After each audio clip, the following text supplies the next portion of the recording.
परमात्मा हमें याद दिलाते हैं कि जो सुख सथल है उसका तुम्हें ज्ञान नहीं है, क्योंकि आज तक तुमने वो सूक्ष्म वेद प्राप्त नहीं हुआ।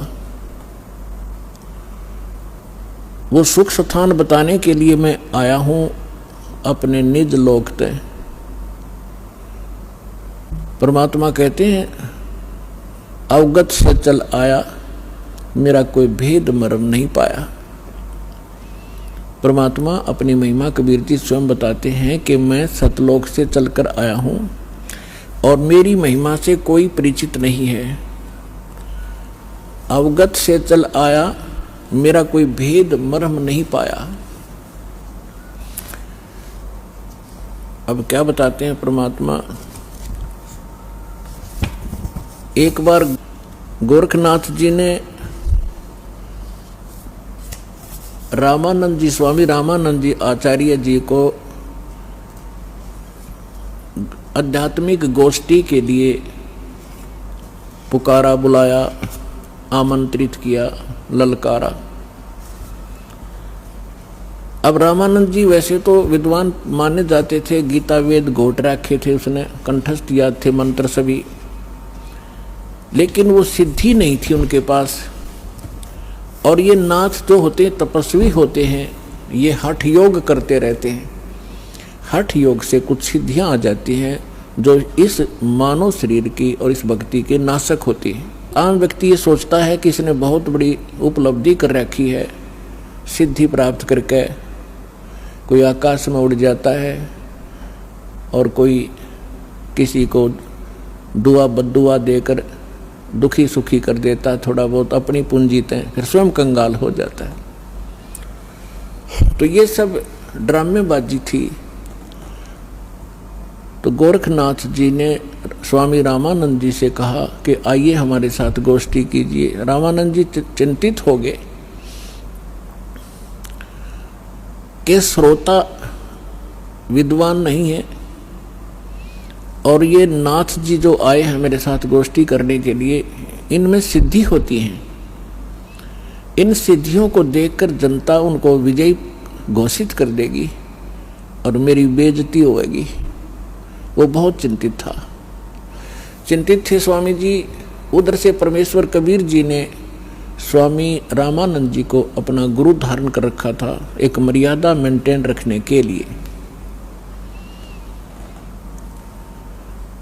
अपने आत्माओं, आज तक जो यह बात बिगड़ी रही, दो विद्वान आपस में बैठकर चर्चा किया करते थे जिसको शास्त्रार्थ कहते थे, और शास्त्रार्थ वो संस्कृत में बोला करते थे। सभी श्रोता अशिक्षित होते थे, उनको संस्कृत कह भी नहीं आती थी, और जिसकी बोलने की शैली दुरुस्त होती थी और संस्कृत घनी याद होती थी और वो ज़्यादा संस्कृत बोलता ही रहता था, तो श्रोता उसको ताली पीट कर और विजयी घोषित कर देते थे। उस नकली के थे तो वह दोनों नकली, पर जो घना नकली था वो सिद्ध हो जाता था कि ये महाविद्वान और मैं ऋषि हो गया। तो इस तरह से रामानंद जी चिंतित थे कि श्रोता अशिक्षित हैं, ये कोई सिद्धि दिखा देगा और सब इसको विजयी घोषित कर देंगे। तो उसमें परमात्मा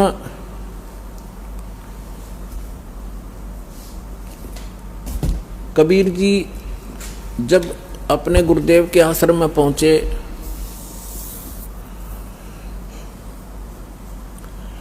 रामानंद जी को चिंतित देखकर पूछा, गुरुदेव, चिंता का विषय आपका दास जानना चाहता है।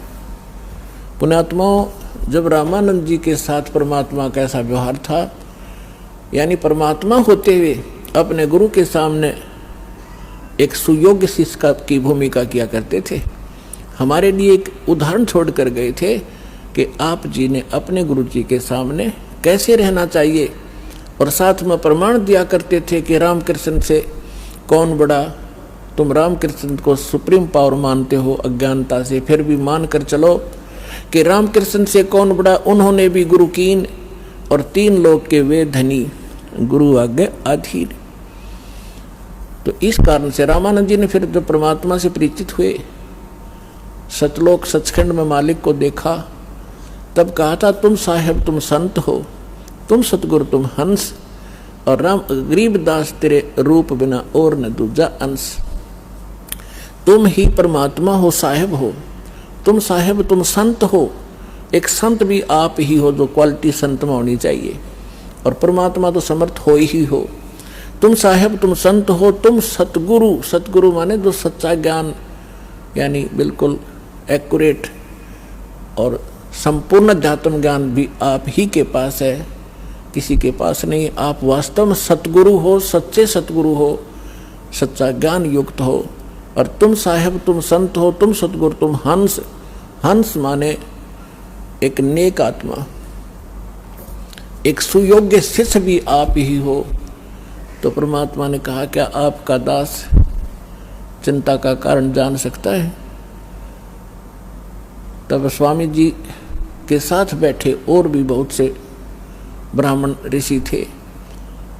उन्होंने बताया कि ऐसे कोई नाथ जी आए हैं, उन्होंने स्वामी जी से गोष्ठी करने को कहा है, और नहीं तो जो नहीं गोष्ठी के लिए आएगा तो हार मान ली जाएगी। और दूसरी कंडीशन ये रखी है कि जो हार जाएगा वो जीतने वाले का सह अनुयायी शिष्य बनेगा। तब स्वामी जी ने कहा कि हे भगवान, वो नाथ सिद्धि युक्त है, वो सिद्धि का ड्रामा दिखाएगा, जनता उसकी वाह वाह कर देगी और हमारा मिशन फेल होगा। मुझे चिंता ये खा रही है। तब परमेश्वर ने कहा स्वामी जी, हार जीत की चिंता संत नहीं किया करते, और हमने सामना करना चाहिए, हमें चलना चाहिए। आपका दास भी तो आपके साथ है। रामानंद जी को पता था, क्योंकि वो देख चुके थे उसकी परमात्मा की महिमा को। तब थोड़ा ढाढ़स बंधा और उसकी चुनौती स्वीकार की। अब वहां जहां निश्चित समय और स्थान था वहां पहुंच गए। नाथ जी को आसन दे रखा अलग से, ऊंचा तख्त पर, जमीन पर अलग से आसन बिछा रखा। अच्छा, उधर से रामानंद जी का एक तख्त सा लगाकर वहां आसन लगा दिया। और स्वामी परमेश्वर कबीर जी एक सुयोग्य शिष्य की तरह स्वामी रामानंद जी के चरणों में जमीन पर बैठ गए। और सामने वो नाथ जी, कबीर साहब तो भगवान थे, अंतर्यामी थे, उन्होंने देख लिया ये गोरखनाथ धक्के खाने आया है। क्योंकि ये कुछ ऐसे साधक होते हैं जो पूर्व जन्मों के संस्कारी होते हैं, और एक पूरे जीवन में उस भक्ति का अपना नाश भी कर जाते हैं। बहुत सी पूंजी लुटा जाते हैं, किसी को चमत्कार दिखाकर, किसी को हानि पहुंचाकर, और किसी को छोटा मोटा लाभ पहुंचाकर, फिर भी उनमें कुछ भक्ति शेष रह जाती है, जिस कारण से वो पितृलोक को प्राप्त हो जाते हैं। और पितृलोक में गए हुए ये एक सुप्रीम भूत होते हैं पितृ, और वो कभी भी यहाँ आके प्रकट होकर के दिख जाते हैं। स्वर्ग के देवता भी यहाँ आ सकते हैं और वापस जा सकते हैं, लेकिन जन्म मृत्यु उनका कभी समाप्त नहीं हो सकता। तो गोरखनाथ जी ने देखा कि वहाँ वैष्णव पंथ का ज्यादा प्रचार कर रहे हैं स्वामी रामानंद जी, और नाथ पंथ सिकुड़ता जा रहा है, घटता जा रहा है। अब ये राग द्वेष ऊपर तक घर कर गया, वहां तक इनको यहाँ से जाने के बाद भी ये दुखी रहते हैं अपने मैं मेरी के कारण।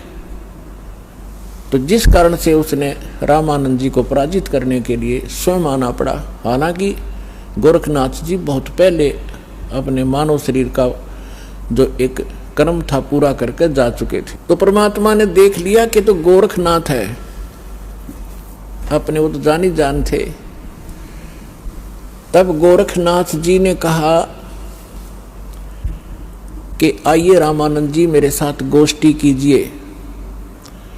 तब परमात्मा एक बालक थे छोटे से 10-12 वर्ष की आयु के लीला कर रहे थे। उस समय जब गोरखनाथ जी गोष्ठी करने के लिए आए थे, तब परमात्मा खड़े हुए कबीर जी और कहा कि नाथ जी पहले मेरे से गोष्ठी कीजिए और बाद में मेरे सतगुरु से बात कीजिए। मेरे से निमट ले पहले, फिर गुरु जी से बात करना। अब गोरखनाथ जी इस बात से बड़ा दुखी हुआ कि अरे कबीर, तू छोटा सा बालक, तेरी आयु क्या है और तू गोष्ठी करेगा मेरे साथ? पता है मैं कौन हूं? कबीर साहब ने बता दिया कि मुझे मालूम आप कौन हो, आप गोरखनाथ हैं। इस बात से उसको बड़ा झटका लगा कि छोटे से बालक ने मुझे पहचान लिया। फिर गोरखनाथ जी ने कहा कि आपकी आयु क्या है? परमात्मा बोले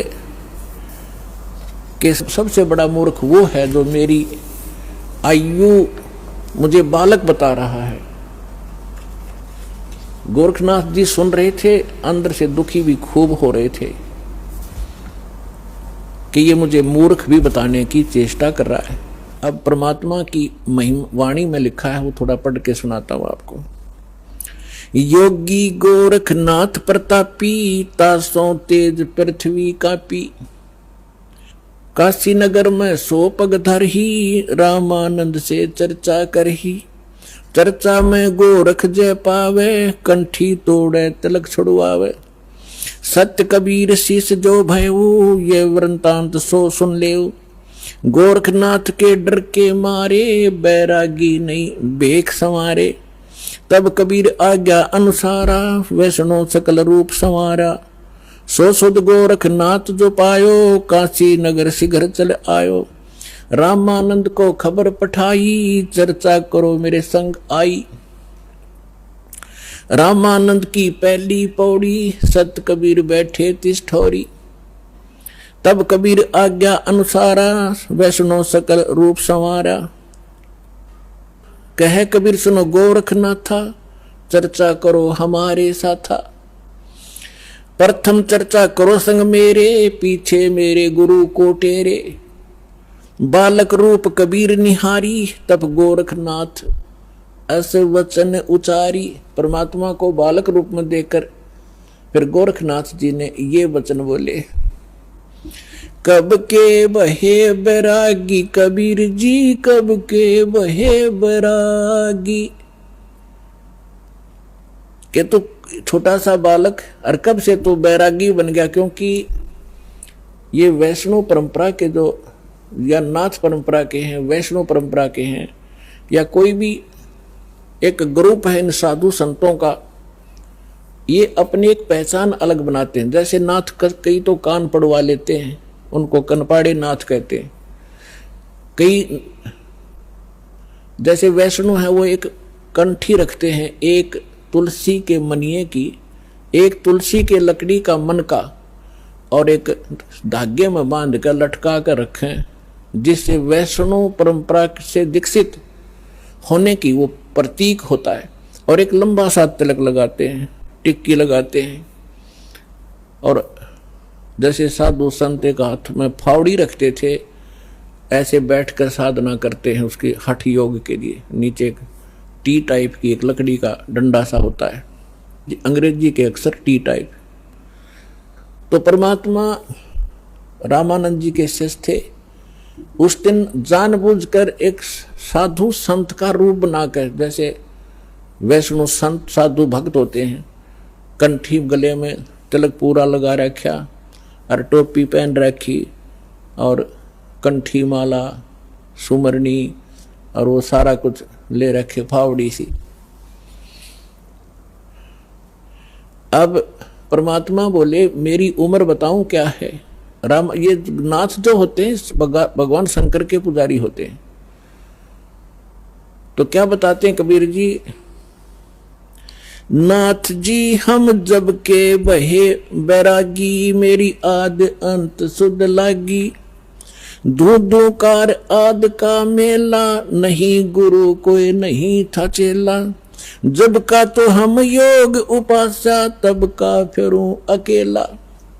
धरती नहीं जद की टोपी दीनी, और ब्रह्मा नहीं जद का टीका।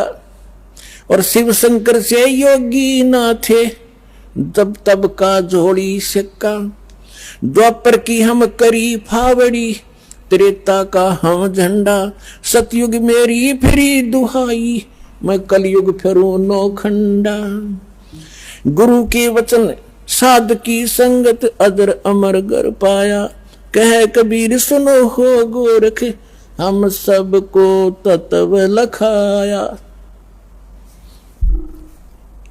अब गोरखनाथ जी ने जब ये सुना, तेरा शंकर भी ना था तब का मैं हूं, मेरी इस शरीर को देखकर आप मेरी आयु का एस्टीमेट नहीं लगा सकते। तो परमात्मा क्या बताते हैं, जो बूझे सो बावरा, भाई क्या है उम्र हमारी, असंख्य युग पर ले गए हम तब के ब्रह्मचारी, कोट निरंजन हो गए ये परलोक सिधारी, हम तो सदा महबूब हैं स्वयं ब्रह्मचारी। अरबों तो ब्रह्मा गए तेरे 49 करोड़ कन्हैया, और 7 कोट तेरे शंभू मर गए मेरी एक नहीं पलैया। हाय हाय। अब क्या बता रहे हैं परमात्मा कि ये ज्योत निरंजन जो ब्रह्मा विष्णु महेश का पिता, जिसको गीता अध्याय नंबर 15 के श्लोक नंबर 16 में सरपुरुष कहा है, सरपुरुष अक्षर पुरुष 2 पुरुष बताए, तो ये 21 ब्रह्मांड का स्वामी ये ज्योत निरंजन है, ये काल है, ब्रह्मा विष्णु महेश का पिता है। तो परमात्मा कहते हैं करोड़ों तक ये निरंजन मर गए, इसके भी करोड़ों जन्म हो लिए, और फिर कहते हैं अरबों तो ब्रह्मा गए और 49 करोड़ कन्हैया, और 7 करोड़ तेरे शिव शंकर मर गए मेरी एक नहीं पलैया।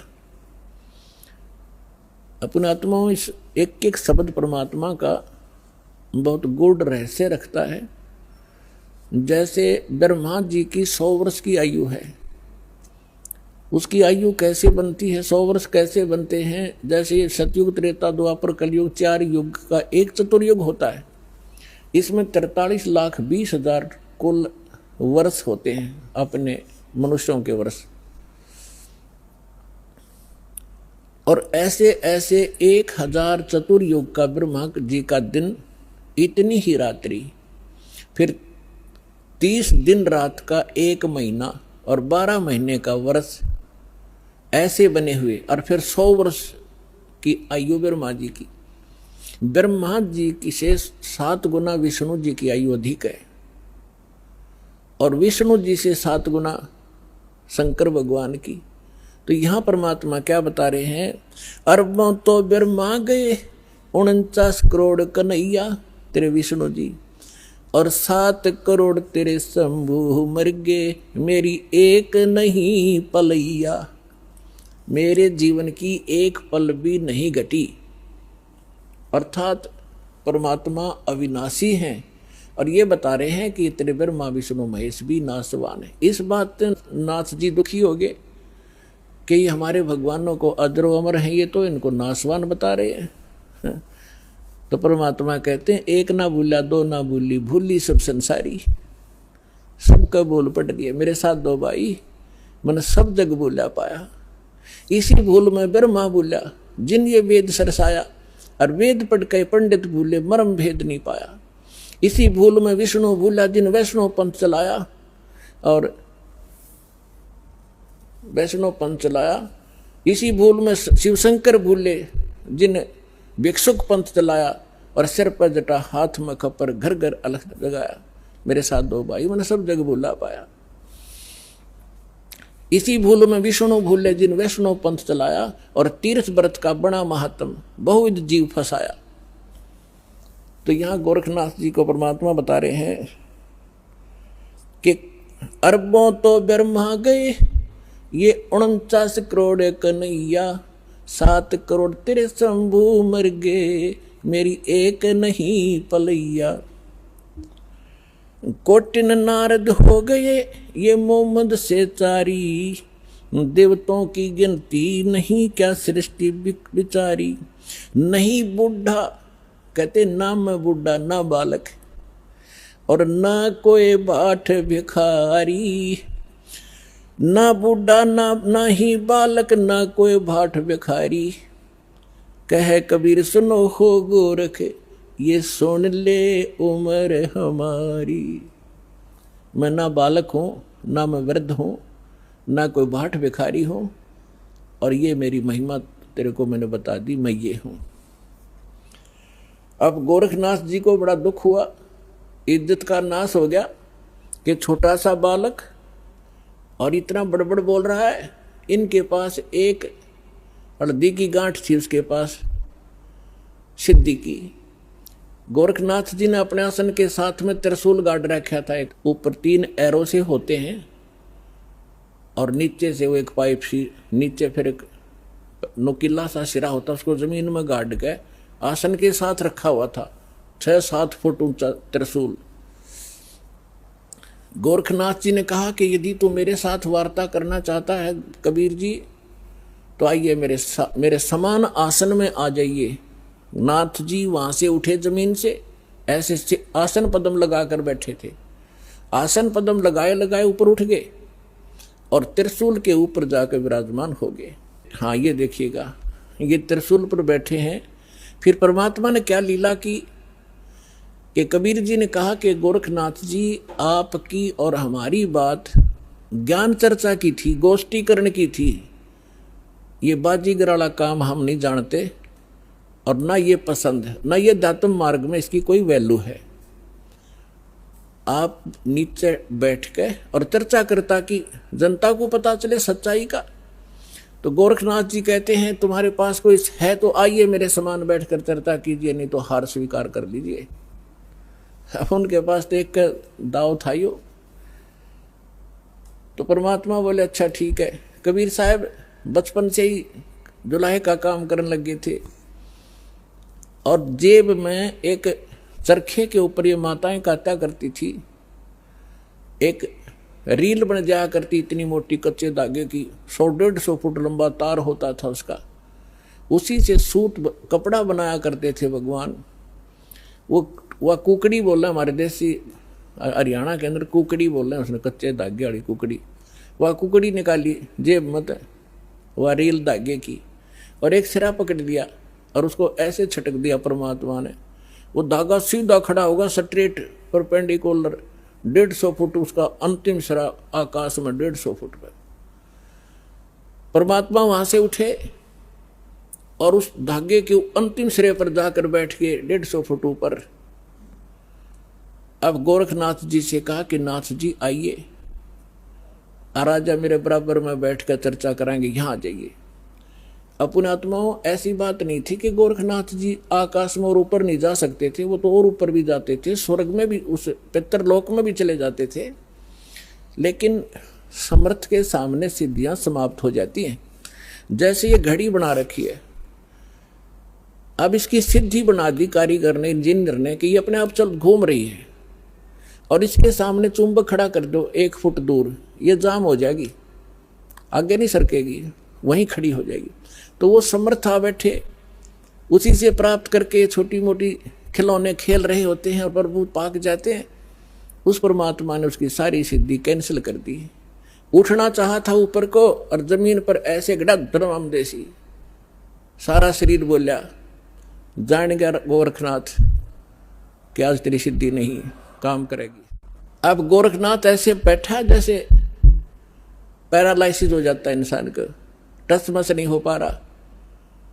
तब गोरखनाथ जी ने कहा कि आ जाओ कबीर जी, नीचे आ जाओ, अब मैं समझ गया आपको, अब चर्चा करेंगे। तब परमात्मा ने उनको ज्ञान समझाया कि ये बालका के ड्रामे मोक्ष मार्ग नहीं है। कहते जंतर मंत्र जोग निभाई, काल चक्र जम जोरा खाई, तुम हो जम की फर्दी माही। कहते हैं गोरखनाथ सिद्धि में फूल्या, गोरखनाथ सिद्धि में बोल्या और टूणे टामण हांड फूल्या, जंतर मंत्र जोग निभाई और काल चक्र जम जोरा खाई, तुम हो जम की फर्दी माही। फर्द होती है ना, जैसे कोई रजिस्ट्री करा ले कोई जमीन की, तो वह फर्द में आ गया तो सोच रहे पक्का हो गया उसका वो जमीन का टुकड़ा।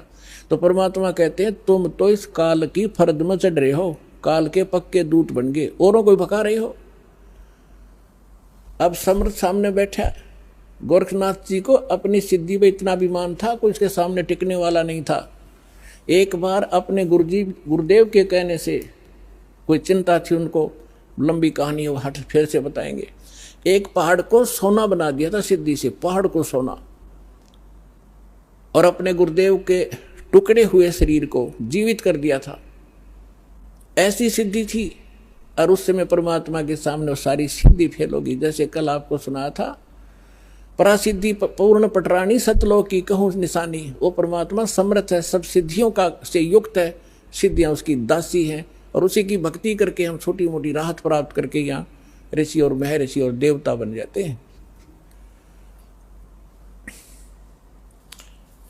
तब गोरखनाथ जी ने काफी कुछ समझा, लेकिन यो मन जल्दी से हार नहीं मानता।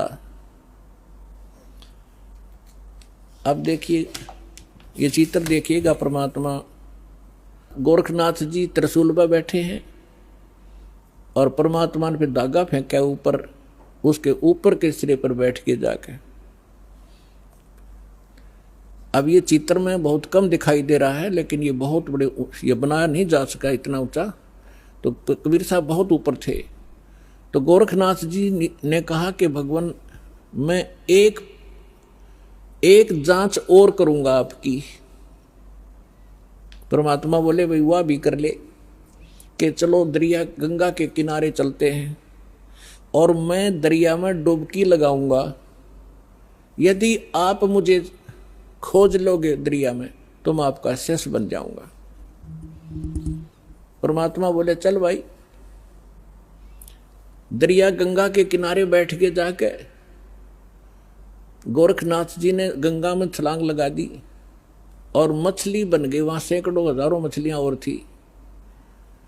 परमात्मा ने अंदर गए और पकड़ के वाए मछली, जिसे गोरखनाथ पकड़ के टीटीवी बाहर बैठा दिया, गोरखनाथ बना के चरणों में गिर गया, पैर पकड़ दिए गोरखनाथ जी ने कि सचमुच आप समर्थ हैं। आपने मेरी सारी फड़क निकाल दी और मैं अपने कर्म बिगाड़ रहा था, आपने मुझे बचा लिया।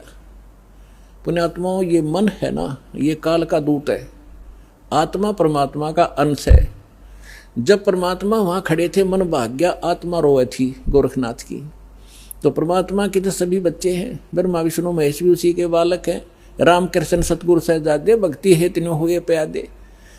अब वो भी भक्ति के लिए यहाँ आए थे बेचारे, या गलत साधना करके देवता बन गए, वहां प्रभु पा के गए। अब सुने नहीं किसी की। अब उनको परमात्मा मिले थे, उनको एक बार तो उन्होंने स्वीकार किया, क्योंकि आत्मा तो सबकी भगवान के लिए तरफ रही है। लेकिन ये मन काल का दूत फिर प्रेरित कर दिया, परमात्मा से दूर कर दिया उनको। कबीर साहब कहते हैं, श्वेत भूमि का हम गए जहां विष्णु विशंबर दास और हरियम हीरा नाम देकर चेला की न्यादास। हम बैरागी ब्रह्मपद सन्यासी महादेव और सोहम मंत्र दिया शिव जी को करे हमारी सेव। ऐसे ब्रह्मा जी के पास गए थे, उनको ओम मंत्र दे करके, प्रथम मंत्र, क्योंकि पहला मंत्र इसलिए दिया जाता है उसकी श्रद्धा कितनी बढ़ेगी फिर आगे बढ़ा जाता है। तो फिर पहले तो उनकी तीनों की बहुत अच्छी श्रद्धा बनी, फिर बाद में इस मन ने वो प्रेरित कर दिए कि ये वैसे ही अटपट कर रहा है, कोई ज्ञान नहीं जतता इसका। ऐसे ही गोरखनाथ जी ने तब तो सारी बात मान ली। परमात्मा ने सारी कथा सुनाई, बड़ा ज्ञान सुनाया, और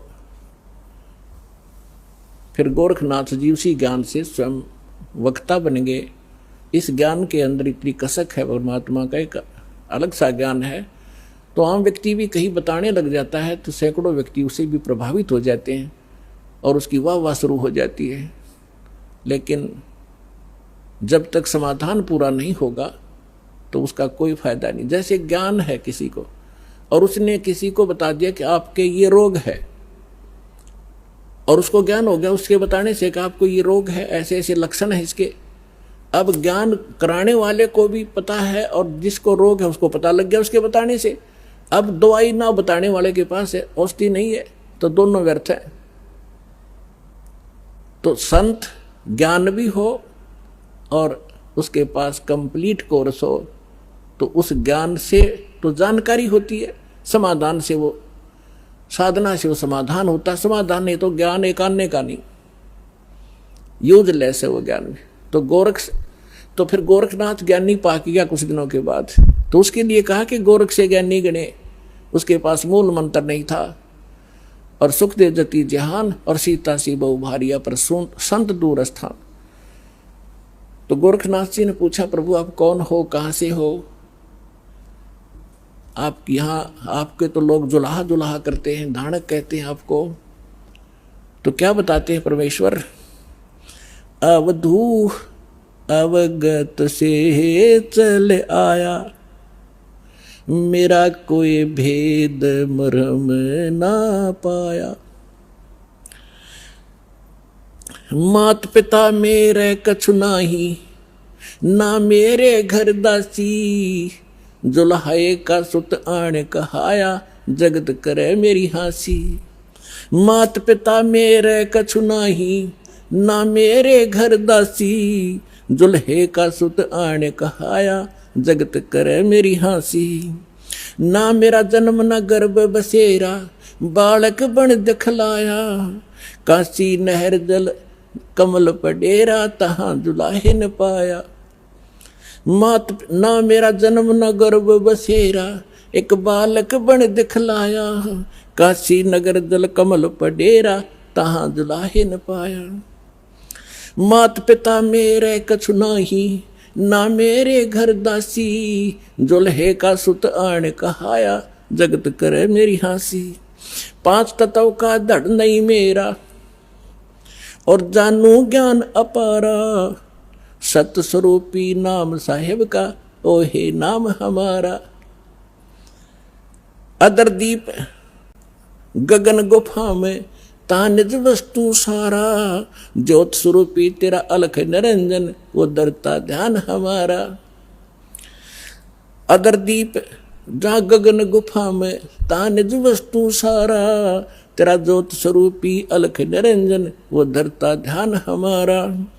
हाड चाम लहू ना मेरे, मैं हूँ सतनाम उपासी, तारण तरण अभय पद दाता, मैं हूँ कबीर अविनाशी। अब क्या बताते हैं परमात्मा कि ना तो मेरा कोई जन्म हुआ, ना मैं किसी माँ के गर्भ में रहा, मैं स्वयं ही अपने सतलोक से चल कर आकर के एक बालक रूप धारण करके कमल के फूल पर, तालाब में, सरोवर में विद्यमान हुआ। वहाँ से मुझे ये दुल्हा लेकर यहाँ आए, जिस कारण से मैं दुल्हा कहा। मात पिता मेरा कुछ नाही, अन्ना मेरे गर्दासी, मैंने कोई पत्नी स्वीकार नहीं की, और दुल्हे का सुत आण कहा, जगत करे मेरी आसी।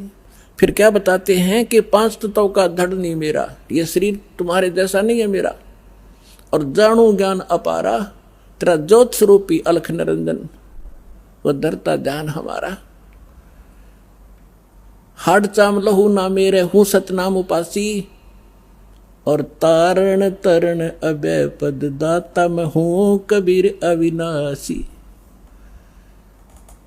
तो पुण्यात्माओं, परमात्मा की महिमा स्वयं आकर उन्होंने बताई कि मैं ना तो जन्म लेता हूँ और ना ही मेरा कोई माता पिता है, मैं अवगत से चल आया, मेरा भेद मर्म ना पाया।